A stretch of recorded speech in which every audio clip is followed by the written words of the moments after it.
So welcome back, everyone. Thank you for joining us again here at the Underrepresented Intellect Symposium. Today, I'm very excited to facilitate a conversation with some brilliant human beings from the Black Gay Research Group. This is a panel discussion which really does highlight the importance of representation, equity, and sustainability in research. The Black Gay Research Group was organized back in 2001 and then did many things over a decade and a half and went dormant. But BGRG was a think tank and composed of scholars, activists, artists, practitioners who worked to serve to advance the health and social interests of Black identified men. And so today on our panel, we have with us Daniel Durfin, NPH. Daniel is the co-founder of Thrive Support Services, a patient advocacy and support network based in Atlanta, Georgia, offering resources for Black MSM living with HIV to achieve better health equity. He served as the co-chair for the Fulton County HIV/AIDS Advisory Committee. He also holds a master's of public health from Morehouse School of Medicine with a focus on identifying and curating community-driven innovative solutions to improve health outcomes among men of color. His work and study seeks to improve viral suppression rates in the Deep South and elevate meaningful involvement of those most affected to find solutions that will reduce persistent disparities among men of color living with HIV. Currently, Mr. Durfin is a student pursuing his doctorate in public health at Georgia State University. Our next panelist is Justin Smith. He is the director of the campaign to the campaign to end AIDS at the Positive Impact Health Center, where he works with community partners to develop and implement strategies to bring about the end of HIV in the metro Atlanta area. He has over 20 years experience working in a variety of capacities in LGBTQ health and HIV research, focusing primarily on improving our understanding of social determinants of HIV among marginalized communities in the United States, particularly Black gay men and bisexual men. While working at the CDC in the Division of HIV/AIDS Prevention, he helped launch and manage the National HIV Behavioral Surveillance System for young men who have sex with men. The project sought to improve understandings of determinants of HIV risk behaviors and HIV incidents among young men who have sex with men ages 13 to 18. He also worked in the Division of Infectious Disease at the University of North Carolina School of Medicine as the coordinator for the Strength Through Youth Living Empowerment Style. We are extremely excited to have this conversation with them today about the Black Gay Research Group, and we thank them for their time, energy, effort, and amazing work in advance. Welcome. Thank you for having us. Very excited to be here. Absolutely. So I'm gonna ask a few questions, but before that, I'm gonna let you all go ahead and present the slide deck that you have, and then after that, we'll have a conversation.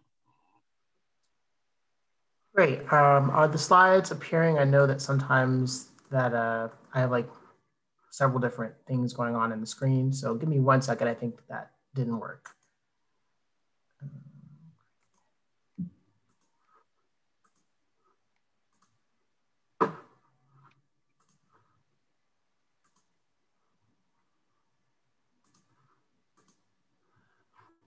Okay, can you all see the screen now? Yes, Justin. Okay. All right, so I'm just gonna run through a few very quick slides to give us just an orientation to the Black Gay Research Group.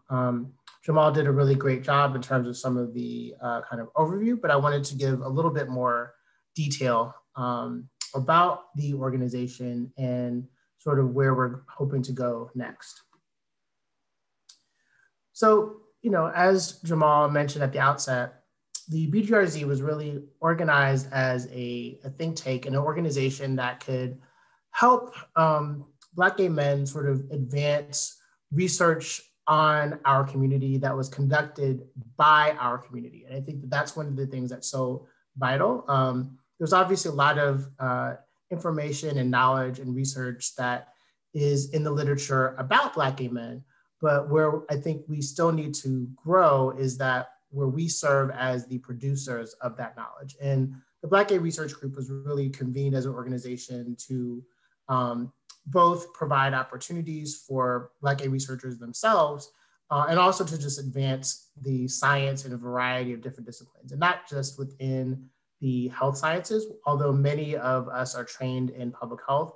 It was really meant as a way to try to advance Black gay scholarship across disciplines and not really just centered in the health sciences. And so that's something that I want to make sure that folks understand.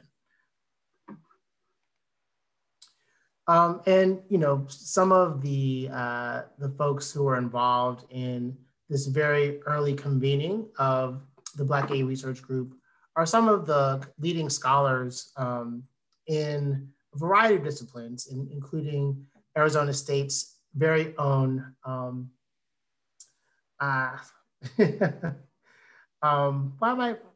Dr. Marlon Bailey. So he will kill me if I did not get that right. But Dr. Bailey was one of the early kind of conveners of the group and serves in an emeritus advisory role to the group in its current incarnation. So when Black Gay Research Group first started, there were sort of four main principles and organizing organizing domains. And so the first was really to think about how do we convene folks that are doing work on the lives of Black gay men and have a conversation. So that first thing was around making sure that there was a convening, a sort of a meeting of the minds and a conference that could bring together folks that are working on these issues across disciplines. The second was to develop a research agenda. That would be something that would come out of this initial summit that was had back in the early 2000s, and to really think about how do we examine the lived realities of Black gay men across a variety of dimensions. The third was to then, based on that research agenda, to push out a variety of papers and other products that would really advance scholarship on Black gay men. And that was really reflective of the direction of research that reflected the fullness of experiences of the lived realities of Black gay men. And then, the last thing was to think about how do we create this sustainable research pipeline that continually delves into the lived realities of Black gay men across disciplines. And not just stopping with the research, but thinking about how does this turn into program and interventions that can actually improve the lives of Black gay men. So back in 2010 was one of the last sort of major gatherings of folks under this aegis. We had a Black Gay Research Summit, and normally these convenings were held in conjunction with another national gathering of Black gay men on HIV, which is organized by an organization called NASEM, which is here in Atlanta. And they're a nationally known HIV service organization. And oftentimes the BGRG meeting would sort of serve as a dovetail to the NASEM conference. And so there's historically been that kind of pairing of the work. Back in June of 2007 was when the first Black Gay Research Agenda was released by the BGRG. So just to give you a sense of kind of where we are right now, as Jamal mentioned in his opening remarks, we're in this period of sort of reformation. And right now we're in the process of really reinvigorating and reconstituting the group and trying to make sure that we're bringing in a diverse array of voices. So, to kind of get this started, some of the former board members and leadership of BGRG held a series of calls back in the fourth quarter of 2020 to sort of just put out the call to see who would be interested in kind of restarting this organization. And several of us have answered that call. And so Daniel and I and Jamal and Ricardo Milhouse, who's also a graduate student at ASU, are amongst the folks that are involved in that process. So again, we're in this process of kind of reconstituting what the group is and what it will do. And to try to get it started, we identified three main priorities that would drive and undergird the activities that will take place in 2021. The first is helping to inform the development and implementation of a major new NIH research study known as HPTN 096. And this is a program to scale up a multifaceted intervention to decrease HIV incidence and increase PrEP uptake among Black gay men, particularly in the South. And Daniel is heavily involved in that particular initiative, as are some of the other folks that are on the team. The second priority was around making sure that we foster a robust conversation and a research agenda that attends to the impact of the COVID-19 pandemic on Black gay men. There's been lots of attention, rightfully so, given to the disproportionate impact that COVID-19 is having on various communities of color here in the United States. We all know that the pandemic has really exposed a lot of the social fissures that many of us in spaces like this are studying throughout our various disciplinary lenses. And so we want to make sure that we're also attending to the unique and particularly needs that are expressed and that surface up for Black gay men. And then lastly is just this overarching need to do the work of how do you stand up an organization or re-stand up an organization, and the things that are needed for governance and board structure and kind of all those nitty-gritty nuts and bolts that you need to have a functioning organization. And so, so those are the three priority areas for this year. So this is my last slide. So, we'll kind of, get into the meat of the conversation, but we invite folks to join us on this journey. We currently have a standing call every first Monday at 7 p.m. Eastern on Zoom. And so if you're interested in kind of what we talk about and you want to join us on the journey of being involved with the Black Gay Research Group, we invite you to send any of us an email and we can add you to that list to get on the list to receive the Zoom invites for our Monday 7 p.m. calls. And with that, I will stop and turn it back over to you, Jamal. Thank you, Justin. Thank you for that, that overview. Dr. Marlon Bailey has joined us briefly. He has to pop out, but I did want to, acknowledge him. Also, ask him to lend his voice a little bit.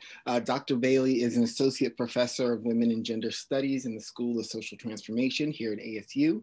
He serves as the Benedict Distinguished Visiting Professor in African Studies at Carleton College, the Distinguished Weinberg Fellow in the Department of African Studies at Northwestern University, and was a visiting professor at the Center for AIDS Prevention Studies at the University of California. Dr. Bailey serves on numerous boards, committees, and other organizations, such as the National Academics of Science, Engineering, and Medicine Committee on Understanding the Status and Well-Being of Sexual and Gender Diverse Populations.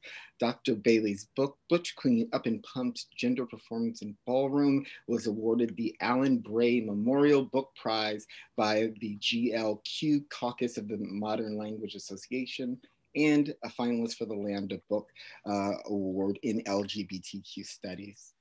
Dr. Bailey is a trained ethnographer and conducts research on Black LGBTQ men's sexual health. He is a former president of BGRG and now serves as an emeritus member and serving in an advisory role Thank you, Dr. Bailey, for joining us today.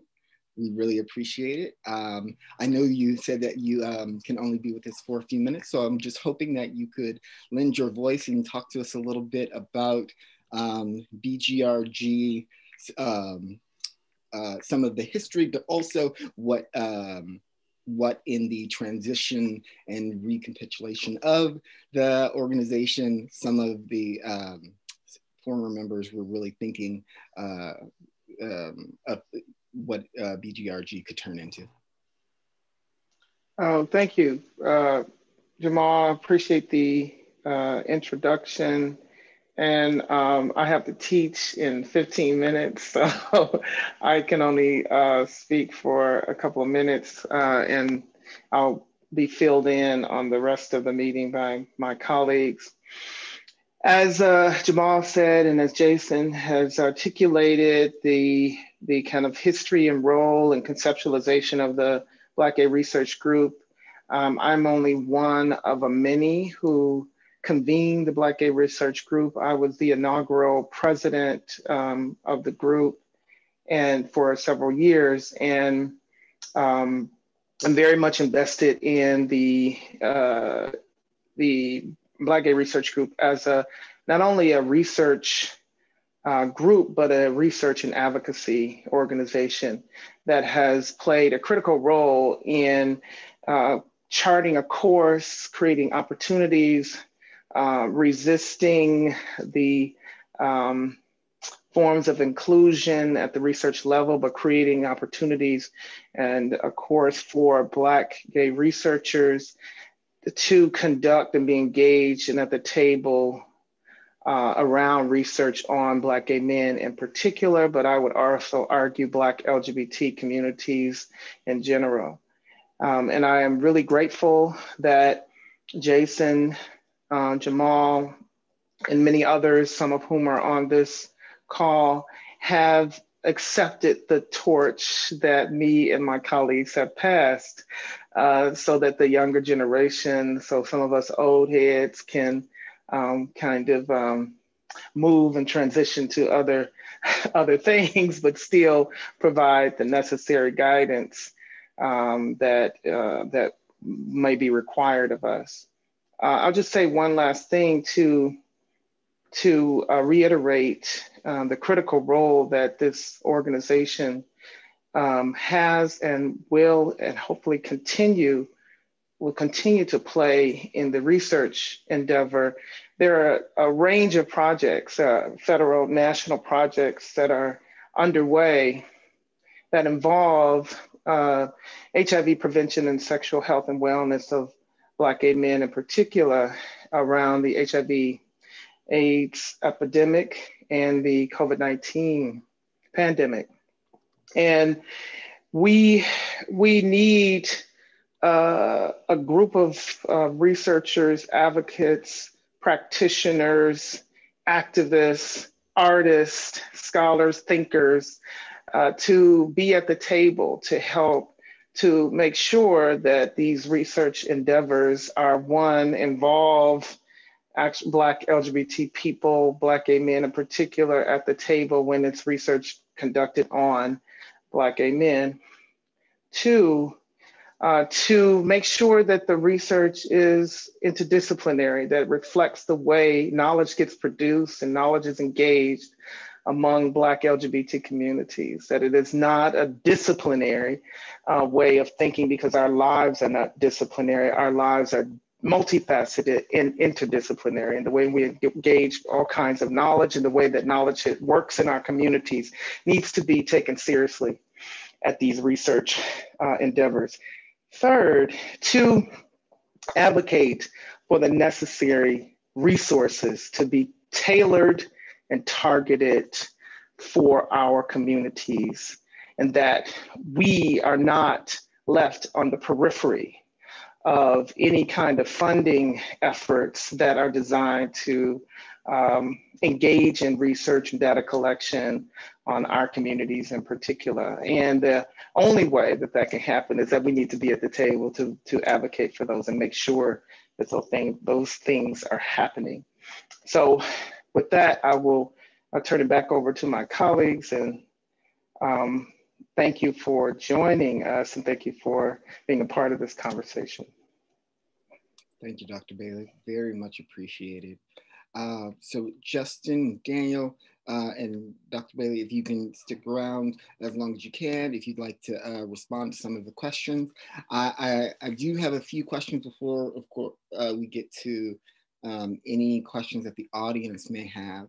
So just to kind of begin this discussion, the BGRG's mission encompasses interests in research and research policy that have an impact on Black people of diverse sexualities, including but not limited to gay, bisexual, same-gender loving, non-gay identified men who have sex with men, and heterosexual men.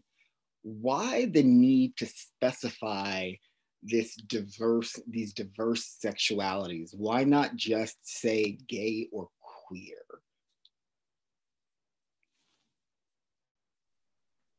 So I'll start. I think part of why the naming is so important. So in public health, we often have this term that we use, MSM, men who have sex with men, as a way to serve as shorthand to encompass the range of identities and ways that men who have sex with other men might name themselves and form community with one another. The problem is that I think in some ways that terminology used outside of the public health context, and even within the public health context, runs the risk of flattening out and erasing the really real community and relational kind of positions that men have with one another, right? And I use that term positionality in an intentional way. So I think that there's a way that by going through and enumerating and giving voice and names to the various communities that we're interested in lifting up in our research agenda, it serves as a counter narrative to that flattening that's done by terms like MSM. So I think that that's why it's important that we're specific and that we are clear about kind of who we intend to serve with the work.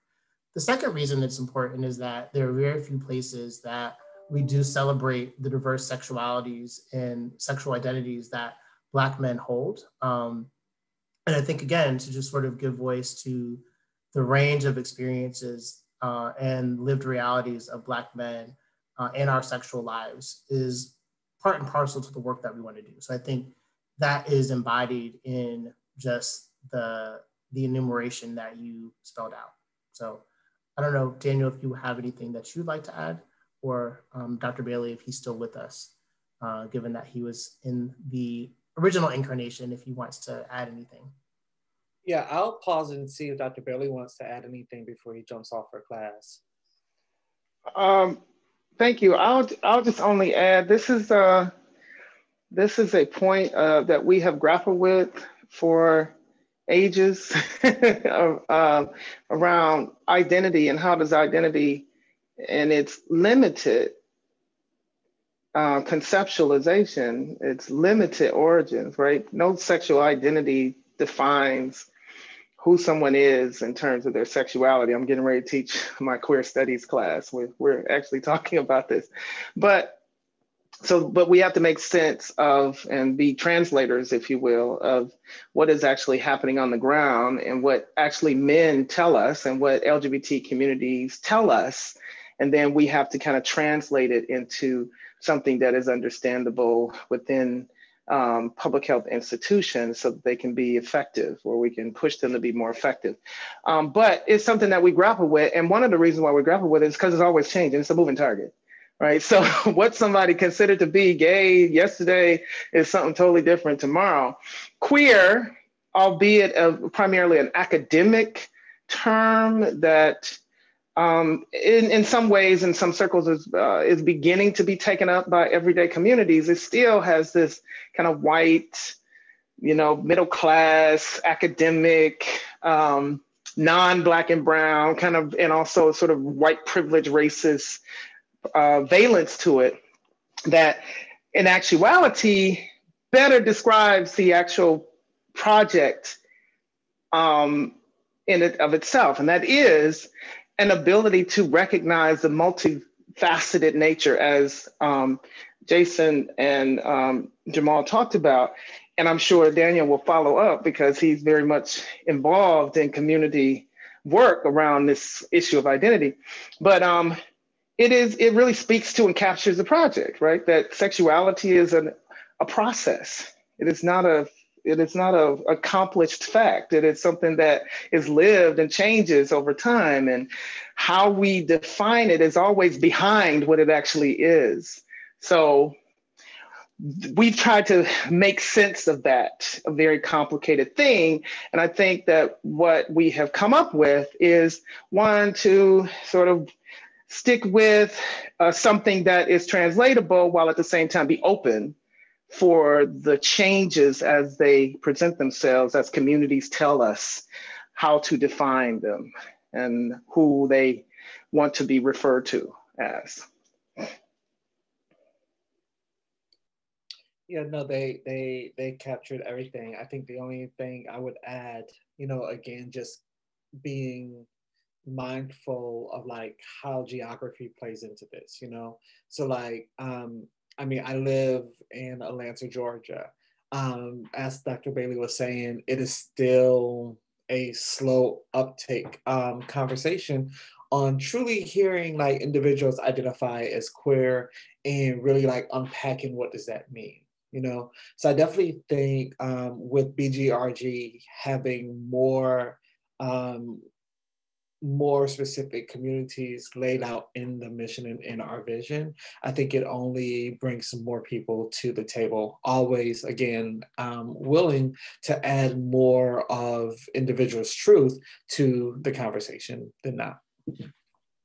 I love this idea of really not only expanding the idea of identity, humanity, but also to really give a depth and breadth that isn't so homogeneous, right? Like there's this heterogeneity that really comes through.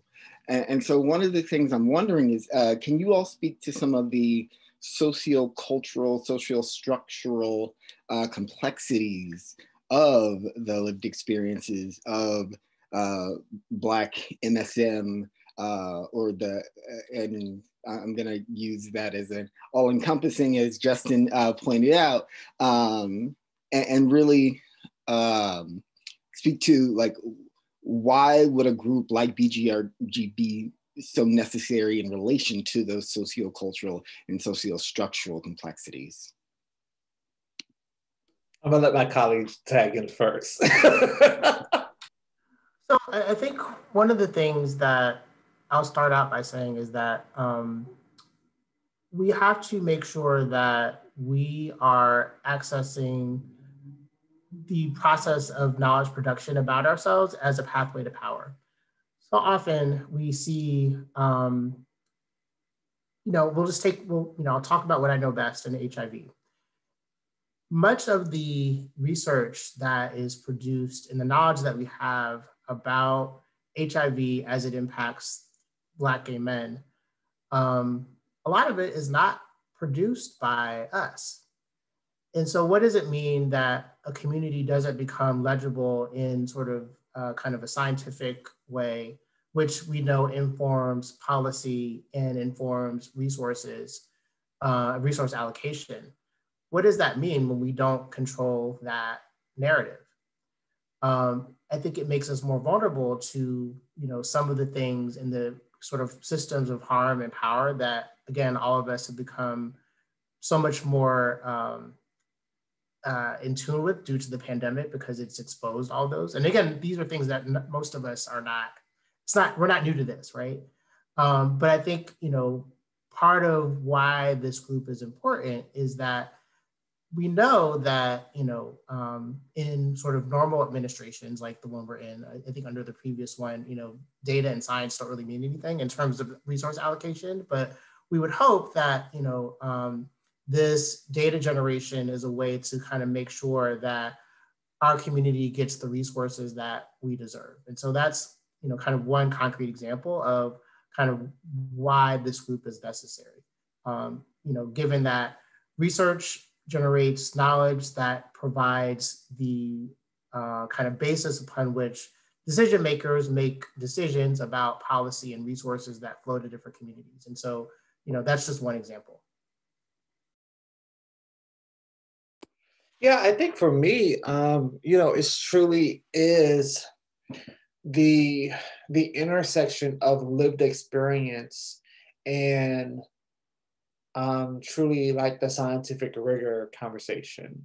I cannot tell you the number of times as a co-founder of an organization specifically focused on Black gay men living with HIV, well, Black gay men thriving with HIV, how many white researchers came to our inboxes saying, oh, let us help you do XYZ.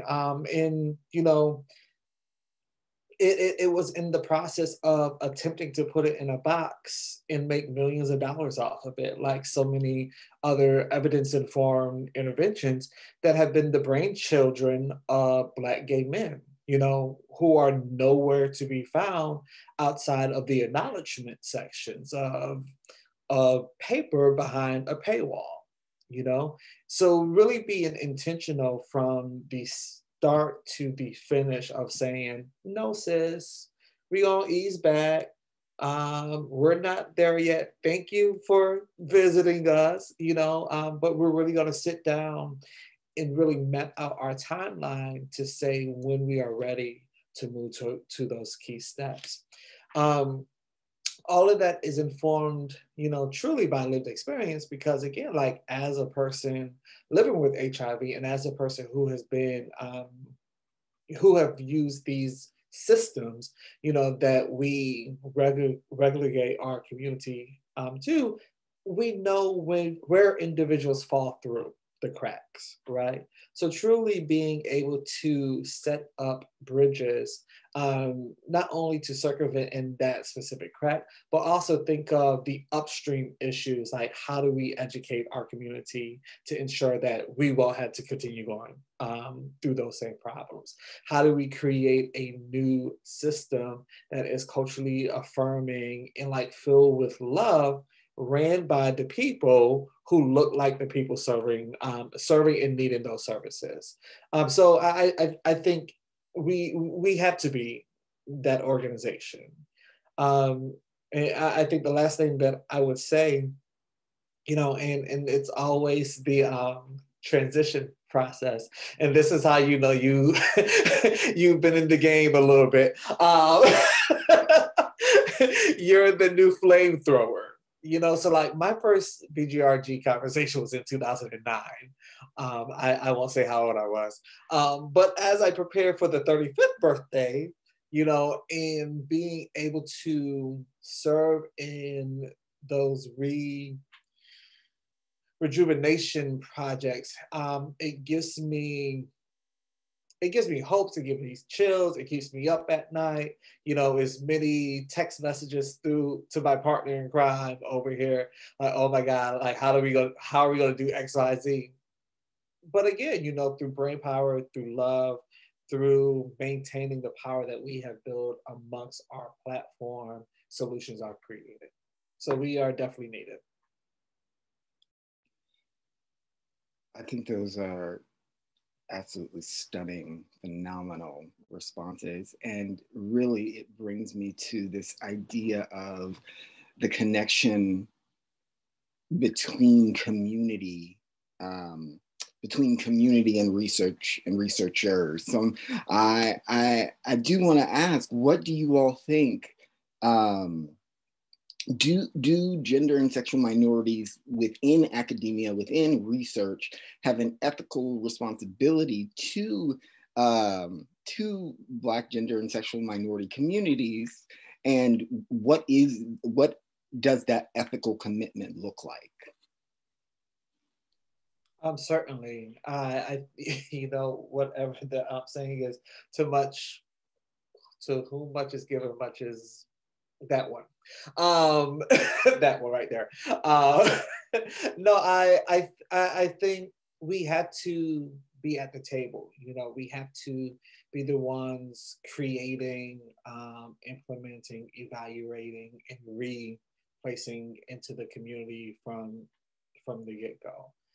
I think of all of the conversations that I'm privy to as a creator, and oftentimes I'm the only younger person. I'm the only Black gay person. I'm the only Black gay person living with HIV at the HIV solution table, So not to have me there, it's scary, and it's scary because these tables have existed for more than 4 decades, specifically with HIV, right?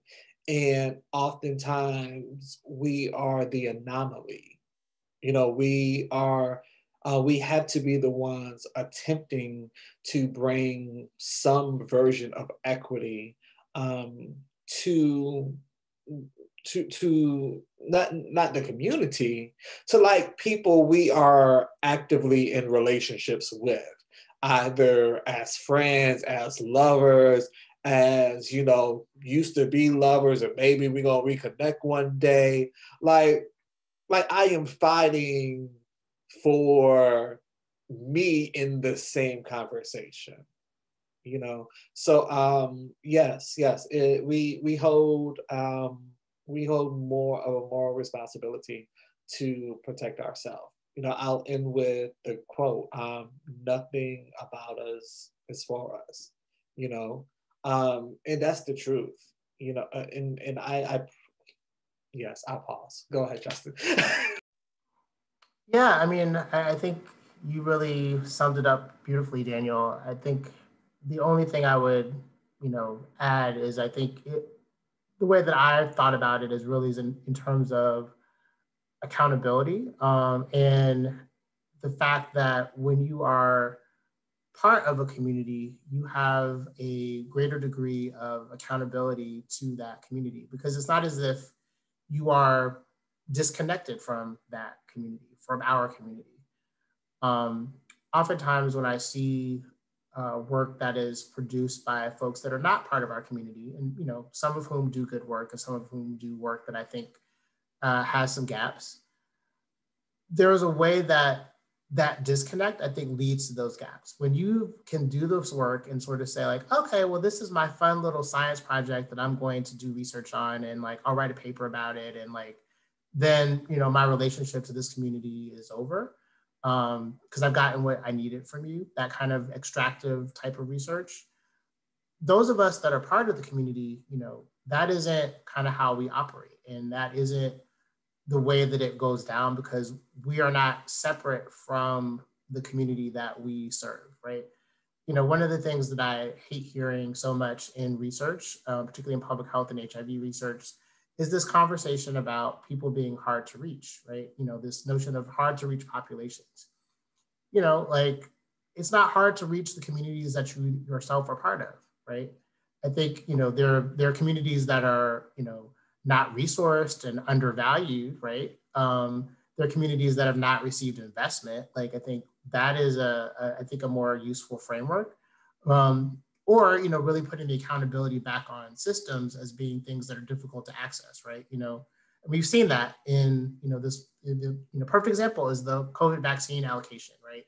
So much has been put onto, the reason that, Black and Latinx communities aren't getting it is because, they're hard to reach, or they have, lots of medical mistrust. And sure, like, we want to acknowledge that. I'm sure that there is some component of, medical mistrust there, but really it's about the access, right? And so by having a frame of, what are we doing that makes systems more accessible, I think that also puts the accountability back on the system to make itself better, versus saying to communities that have been harmed by this system, there's something wrong with you, right? And I think that still goes with research, in that for those of us who are members of communities, Black gay communities, Black queer communities, that are conducting work in partnership with Black gay communities, you know, we have this higher level of accountability and responsibility because we are part of this community, right? And again, I don't want to flatten the kind of class dynamics that certainly, like, if you have a PhD or other types of forms of higher education, you might be associated with particular institutions. Sure, that does create some potential distance between you and the community that you're a part of. But at the end of the day, when you go home, you know, you're still a part of the community. And so I think it's, for me, that notion of accountability, that is the important piece that I want to just make sure that we looked up. I'm sorry, go ahead, Dan. Go Oh ahead. no, I was just gonna add one thing, and I think it's, you know, even ever important as we sit at the intersection of HIV and COVID-19, you know, and this is like a case that hit home. You know, my grandmother tested positive for COVID not too long ago. And one of my best friends is an emergency physician. So now, again, like, I've been in public health for a decade, right? I can read studies, I can translate studies. All right. Grandma was like, call your friend who's the doctor at the hospital, because I got some questions, right? And from calling my friend who was an emergency physician to also providing her with different webinars that our other friend, Dr. Stefan Wallace, leads over at the COVID Prevention Network. You know, she literally went 180 degrees, and she's like, okay, so I'm gonna do this monoclonal thing that the people was talking about, and I'm gonna get up and try to walk the next morning and steady, you know, build her back. And since then, like, she is an advocate for the vaccine. She's fully vaccinated finally. She convinced her 80 plus year old brother, her 80 plus year old sister-in-law, and all the people in her community, you know, to stay connected to this public health and really believe in the science, because her little Black gay grandson, okay, knows the people in charge. You know, and I think it's that each one teach one social networking strategy concepts that we have to truly, like, always employ to save every piece of our community. Justin, when you said, first and foremost, come through, Grandma, come through. But when you said the idea of, like, the difficult community, right, it really put in front of me this, what you said earlier around really countering narratives, right? Because that idea of a difficult community or an unreachable community paints this narrative of, oh, they don't want to be healthy, or it is about personal responsibility as opposed to a structural issue, right? You can't do the you can't do the teach one, reach one, because we in power can't reach them, so it must be difficult, right? So it creates all of these different narratives that become interconnected and impact communities. And Daniel, to your point, it's an intergenerational, right? It's intersectional, but it's also intergenerational, the ways in which these messages and these narratives come across. Okay, I only have a few more questions, then I'm gonna ask the audience to ask any questions that they may have. I'm sorry. So to that exact point of, as Justin was just talking about, the hard to reach populations or the hard to reach communities. You know, I literally remember last year at the CDC, not last year, because that was the start of the COVID, the year before, 2019, I don't know these years, at the CDC HIV Prevention Trial Network. And, you know, I ended with a slide. Close your eyes and think of Bird Box. You remember Bird Box on Netflix? It's that ad, okay, that say Black MSM are hard to find. Of course, like, if your eyes are closed, sitting in this little square box, yeah, any piece of the community will be hard to find, you know. But again, like if Research Inc. truly invest in like meaningful involvement and hire well capable individuals to like tap back into the community, but also give them the freedom to do their job. I was about to curse, to do their job, and like create an environment that is relatively safe, anti-Black, anti-race, anti-misogynistic, like thriving will occur. Okay. All right. Ask your question. I'm so sorry. No, thank you. It was, yes. I cannot echo those sentiments and agree more. The question that I'm going to pose to you all is the theme of this year's conference, right, is STEAM, equity, and sustainability. And I'm just really curious. We talked about deficit, we talked about these approaches to the research as well as community that is involved in the BGRG. And I'm just wondering, what are some of the things that are being done right?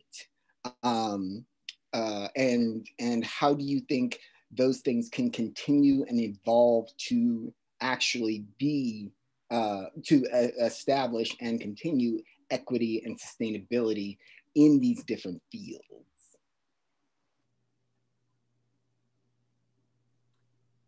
So I think one of the things that is starting to go more right now is a question about who is leading these types of efforts.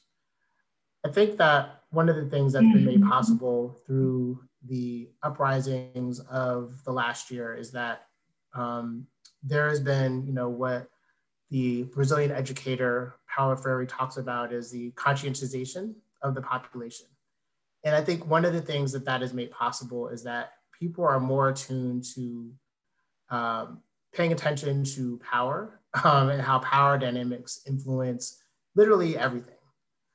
And so I think within HIV, within public health, there is a conversation that is about leadership and who has the decision-making to power to drive decisions within organizations. And I think that we're at a turning point where I think a lot of organizations are thinking about who are the folks in our leadership, who's on our board, and how do we make sure that those folks are more reflective of the communities that we serve. Again, that seems very basic, 101. This should have been done a long time ago. But I think that there is a much more kind of real conversation about that right now. So I think that has the potential to pay dividends down the road if we can actually change kind of who is driving the ship. And I think that, again, I will speak from the perspective of public health and HIV because that's what I know, but I'm seeing this happening in other domains as well. So I think that's one sort of bright spot. I think it still is too early to tell how much that will shift the landscape, but I am at least energized by the fact that folks are having these conversations in a way that does feel different. And again, the proof will be in the pudding as to what those conversations make possible. But I think, 5 years ago, people weren't really having that in the type of way that they are now. So I think that's, one thing that could portend to some kind of sustainable change in the both short and medium term. I like innovative ways of paying for things because the people I know don't ever pass a budget. They just say spend it. So, with that in mind, let's spend it. I think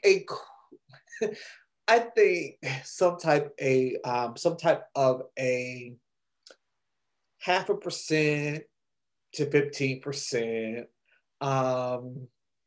off rip, low service charge from any institution receiving like $500,000 or more doing HIV research on any marginalized community should be put in a pot of money somewhere, okay? And that pot should be used to not only create new, younger STEAM leaders following in the pipeline program, but also truly to be able to allow community to create non-traditional options, right? Mm-hmm. We see countless R01s get funded at top tier level, okay, that never produces a one-page paper or let alone get to be published in an abstract at a national or conference. And we have no justification of where that money went, you know? But the little bit of pennies that we get to move Mount Everest, Mount Fuji, and Kilimanjaro, they want us to give a 35-minute presentation. You got to be published in an Impact One journal, and you're going to need to do a little infographic for the people who ain't going to read the journal, right? Sis, just send a piece of that money back. It can even be off of indirect charges at the institution level, you know, because again, like institutions have been banking this money for years. So again, just give a little bit back to the people doing the work. And my friend in this corner, Teo, like she could be on this panel, okay? Because friend is agreeing with all the points, all right? But I think that's what we have to, you know, truly ask for moving forward. I truly think that you should trademark RMMM, run me my money, for all of the initiatives, Thank you all so much for your brilliance, your insight. I want to make sure we have a few minutes left. We've got about 8 minutes left for Q&A. And so I'm going to open it up to the audience to see if there are any questions for Daniel and Justin. This is Kyle. I have a lot of questions. I'm just going to ask just a few of them to give other people opportunity. I'd never heard of the Black Gay Research Group until now, and it's an amazing discussion that many things applies to all kinds of disenfranchised populations. And like you, I also have a master's in public health. You said something very powerful. We are not separate from the populations that we're trying to reach. And way back in the day when I did health disparities related research, that's the thing that drove me in spite of all the kind of obstacles that you meet. So this education, like I can't imagine how it is. I mean, at least I think, being Black or science is more mainstream, this day. So I can't imagine how it is for you to get support for the kind of work you do, right? How do you keep on going? Me doing science research way back then, I nearly starved to death, quite honestly. You understand what I mean? You're talking about the funding or whatever it is, right? And that's why I went to industry, okay? It's just very, very, very hard to sustain. Exactly as you said about the funding issues and the power dynamics of what is important to those populations. And then lastly, one of the important things in health disparities research, I'm sure you're familiar with, is that community-based participatory research. And I know all kind of perspectives that people like in science bring to science at the type of science that I was involved in. My question to you is also, what is that unique perspective of gay people doing research about gay people that they can bring that regular folks or non-gay folks cannot see? So I think the first thing, thank you first. Thank you. This, like, that question, that comment is the fuel that I put in the tank to give 3 more days, and this is like always the part of the panel where I start tearing up, right? But for me, again, thinking of where I came into HIV Inc. at the age of 22, 6 months, not even 6 months, 45 days after graduating from undergrad and learning that I was living with HIV, right? And not having a conversation with my family about my HIV status for more than 7 years while working in HIV Inc. Okay. And then created an organization where a rep from a pharma company sat us down at lunch and wrote a check for $50. Okay. And said, this is going to start your organization. That organization has helped more than 1,300 people connect to HIV care over the last 5 years. The organization has grown from a budget of $1,600 to north of $3.5 million in 5 years. That organization has traveled around the world and back, allowing Black gay men living with HIV to see other Black gay men living with HIV who are not, hiding about their status, who is not ashamed about their status. Like, that pushes me. But in the same breath, while I'm out on a Sunday night trying to twerk to like thick, someone pulling me to the side and say, I haven't had meds in 6 months. Can you help me get on meds again? All that pushes me, and I think that's the motivation to not only, complete my MPH, but also complete this DRPH, to really be able to flex my degree as useful as I know, number one, but also as meaningful, that I know I can be to further create new solutions and create a new territory for little Black gay boys from Rochester, New York, who had to hide and run to the library to be safe, to imagine sitting here and talking about being gay, okay, and like thriving, right? So that's part A. Part B, I think individuals within communities doing community-based participatory research brings empathy, right? And I don't think we can truly quantify how important empathy is for individuals who are consistently seeing like their lives do not matter, right? And right now, the case against the officer who took George Floyd's life is being tried, and just listening, not even watching the tape again, but just listening to the anguish, I think that is like the everyday fuel that pushes me also, to be one person that a little Black gay boy or a little trans girl or trans boy could see, right? And give a little bit of hope to say, hold on a little bit longer. So yeah, I'm gonna stop right there. Thank you. That was wonderful. Thank you for your courage, everybody, for having the courage to be who you are and share that with us. Thank you. So we have about another minute. Do you all want to give any final thoughts? Anything that you would like to say as we transition to our next presenter? Any words of wisdom?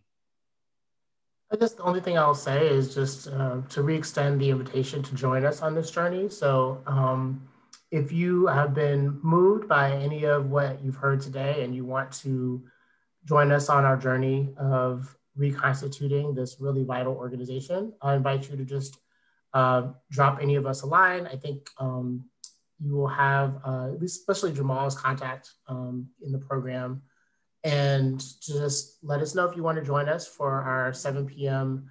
first Monday conversations, 7 p.m. Eastern. I know you're, so that's what, 4 o'clock your time? So, but thank you for the time and thank you for inviting us to be part of this conversation. And best of luck, stay healthy, stay safe, get your vaccine when it is your turn, and we will be in community with you very soon. Thank you so much. Thank you, Justin. Thank you, Daniel. Very much appreciated. And thank you all for